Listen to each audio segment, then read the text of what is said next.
राजनीतिक खोथा बाथ्राया सरकार लेभेलाव पार्टी लेभेलाव जि सोलिया मानो सोलिथों आरो एक बोसोरनि गेजेराव 60 खान गामिनि घोषणा होनानै 42 गामि सोसननाय बेखौ लानानै दुलाराय बर' फरायसा आफादा मोनसे सन्तुष्ट नङा। जिकुनु परिबेशआव आसाम सरकारा गावनि खोथा बायदि गावनि प्रतिश्रुति मथे बिटिआर गोजोन गोरोबथानि मोनफ्रोमबो दफाखौ आखरे आखरे मावफुंनांगोन। सनितपुर आरो बिश्वनाथखौ बिटिआरआव सोसननायनि जि मोनसे दफा आरो जेराव मोनसे बाउन्डारि कमिसन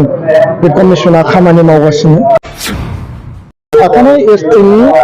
राइट्स एन्ड प्रिभिलेजखौ भंग खालामनानै बा खति खालामनानै कुनु गोदान हारिनो थाखानाय एसटिनि रिजार्भेसनाव गोदानै जाबसिननानै होनायनि कुनु बाथ्रा गैया। रायजो राजाफोरनि थाखाय मा बुंनो जिहेतु गोबां रायजो राजाफोरा दासिमबो माखासे सोलियाव दं बेखौ गामि माखासे स्कुलनि प्रब्लेमफोर बेफोरनि सायाव बिटिआर गोजोन गोरोबथानि बायदियै सनितपुर आरो बिश्वनाथखौ बिटिआरआव सोसननायनि जि मोनसे दफा आरो जेराव मोनसे बाउन्डारि कमिसन बे कमिसना खामानि मावगासिनो आरो बे कमिसननि रिपर्ट बायदियैनो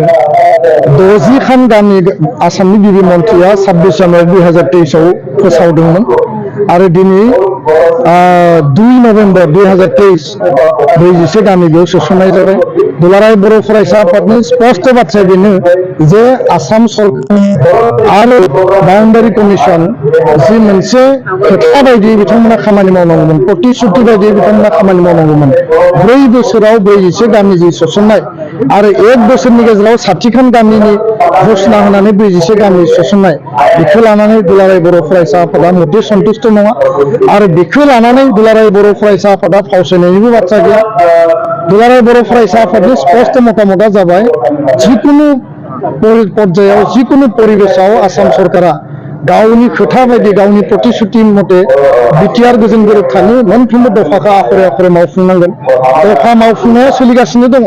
जों मावफुङाखै होननानै बुङाखै खिन्थु बाथ्राया जाहैबाय मा जे मावफुंनो थांनायाव लेहेम खालामदों बबेबा नङा बबेबा बेखौ स्ल' डाउन खालामनाय जादों आरो बेखायनो राजनीतिक खोथा बाथ्राया सरकार लेभेलाव पार्टी लेभेलाव जि सोलिया मानो सोलिथों किन्तु एकर्ड इमप्लिमेन्टेसननि जि खोथा बुंदों मैया आल्फानि एकर्ड जादों बे आल्फानि एकर्डआव अमित शाह भारतनि नखर मन्थ्रि बिथाङा बुंदों जे दारि खमाब्लाबो बेयाव इमप्लिमेन्टेसन जागोन होननानै बेखौ माने रुपायन खालामनाय जागोन होननानै किन्तु दिनै बिटिआर गोजोन गोरोबथानि जोंनि जि दाबि दंमोन 600-700 खान गामि जि सोनाय रेभिनिउ गामि फरेस्ट ओनसोल बा फरेस्ट भिलेज बे गामिफोरखौ सोसननायनि खामानिया लेहेम जादों। 2024 फैगासिनो दङ खोथा होदोंमोन बिथांमोना आरो बे प्रतिश्रुतिखौ मानो पालन खालामाखै बिनि सायाव भारत सरकार आसाम सरकाराव नेक्स्ट लेभेलनि जोंनि जि डिसकासन बेयाव जोङो बिथांमोनखौ हमगोन आरो कुनु कारनाव जोङो बेखौ कम्प्रमाइज खालामा। बर' हारिनि रायजो राजानि जि मोनसे हप्स एन्ड एसपिरेसन गेरेमसा माहारि दानाय बड'फानि फिलसफिजों खामानि मावनांगौ आरो जोंनि आल्टिमेट थांखिसिम जों थांनांगौ बेयाव जोङो मालाबा फावसायाखै। जि ओनसोलखौ सोसनबाय बे ओनसोला उदालगुरिजों दाजाब जाबाय आरो बिनि एडमिनिस्ट्रेटिभ आरो बिनि डेभेलपमेन्टेल जिखिनि खामानि दङ बिटिआरनि मानगोनां चिफ प्रमद बर' बिथांनि नेतृत्वआव बे जि डेभेलपमेन्टनि जि मेकानिजम जि एडमिनिस्ट्रेसन बा गभर्नेन्स जि मेकानिजम बेखौ प्रिपेयार खालामनांगौ तैयार खालामनांगौ आरो बिनि गेजेरजों जाहाथे जौगानायनि खामानिया मोजां महर मोनो आरो बे ओनसोलाव जिहेतु जौगानायनि हाबाफारिफोरखौ मावनांगौनि थाखाय कमिटि लेभेलानो जा बा रिप्रेजेन्टेटिभ लेभेलानो जा माबा मोनसे नङा माबा मोनसे सोसननानै जाहाथे बे ओनसोलनि जौगानायखौ हाबा मावनायनि बेलायाव मोनसे कनभिनियेन्ट मेकानिजम तैयार खालामनांगौ होननानै जों खावलायदों। लोगोसेनो समस्ति दानायनि खामानिया गामि सोसननाया कमप्लिट जाबानो बेयो आरम्भ जागोन किन्तु भारतनि पार्लियामेन्टआव 60टा समस्तिनि संशोधन एमेन्डमेन्ट नांगौ आरो 39खौ 42 खालामनायनि एमेन्डमेन्ट नांगौ पावार टु मेक लस जि साबजेक्ट दङ बिटिएडि जि नामाकरण बेखौ बिटिआर खालामनायनि जि माने एमेन्डमेन्ट बेखौ लाबोनांगौ आरो दिनै नोंथांमोना जेखौ मिथिनो लुबैदों जे स्कुलनि बाथ्रा स्कुल प्रभिन्सियेलाइज खालामनांगौ 10टा कलेजखौ खालामबाय किन्तु जोंनि उद्देश्यआ कलेजावनो थाबथायाखै जों बुंदों जे LP ME high school higher secondary गासिखौबो खालामनांगोन आरो रिमेनिं कलेजखौबो खालामनांगोन। दा बेखायनो सनितपुर बिश्वनाथआव सिंगल टिचार जिर' टिचार गोबां दङ बेखौ खालामनांगौ आरो टेट एपइन्टमेन्ट होनांगौ इजिएस सेन्टाराव पस्ट क्रिएसन खालामनांगौ गिबि मन्थ्रि आरो रमेश पेगुआ खोथा होदों आरो सानैबो खोथा होनाय बायदि खामानि मावनांगौ आरो जायफोरा टेट पास जानानै दं बिथांमोना टेट एपइन्टमेन्ट मोननायनि थाखाय जायगानि केन्डिडेटआ जायगायाव एपइन्टमेन्ट मोननांगौ बियो जोंनि दिनैनि स्पिरिट नङाबा सोरबा एपइन्टमेन्ट लागोन सोरबा गारनानै खारगोन बिनि उनाव आरो गोदान खालि जागोन आरो बेखौ रिएडभार्टाइज खालामनांगोन दा बेखायनो बेखिनि बाथ्राखौ बुंबाय बयबो बिमा रावजों गावनि बर' रावजों बर' मिडियामजों गुन गोनां सोलोंथाइ लानायनि थाखाय रायजो राजाया हाबा मावनांगोन आरो दुलाराय बर' फरायसा आफादखौ शक्तिशाली माने आफाद हिसाबै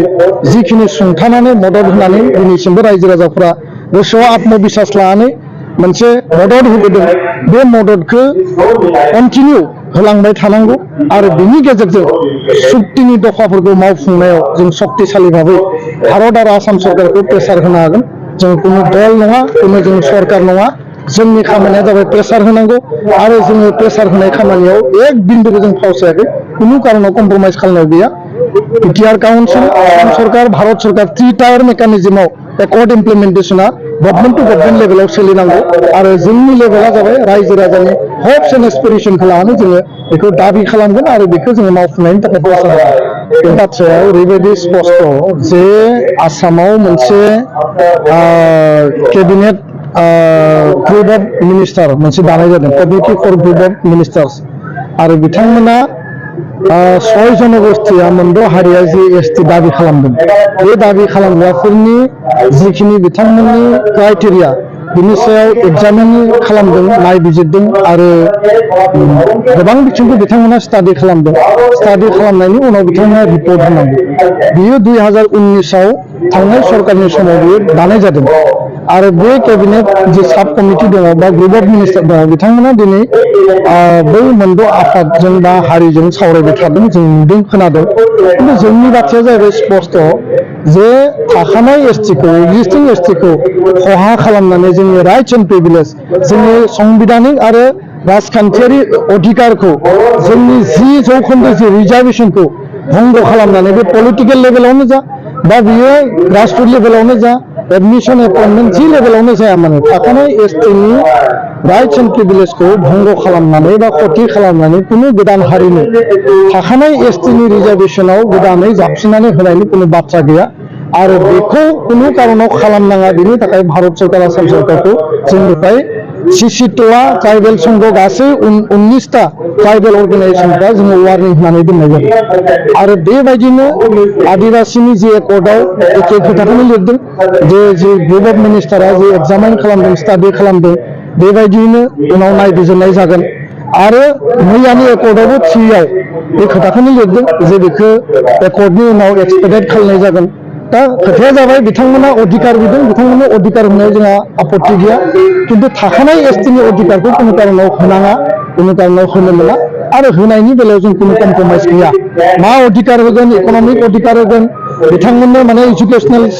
रिजार्भेसन बा स्टेटास होगोन इकनमिक रिजार्भेसन होगोन बिथांमोननि बाथ्रा किन्तु जोंनि एक्जिस्टिं ट्राइबेलनि राइट्स एन्ड प्रिभिलेजाव कुनु कारनाव खथि जानो मोना कुनु कारनाव बिथांमोनखौ लाबोनो मोना आरो बेखौ कुनु बुजिलाबुजि जानो गोनां गैया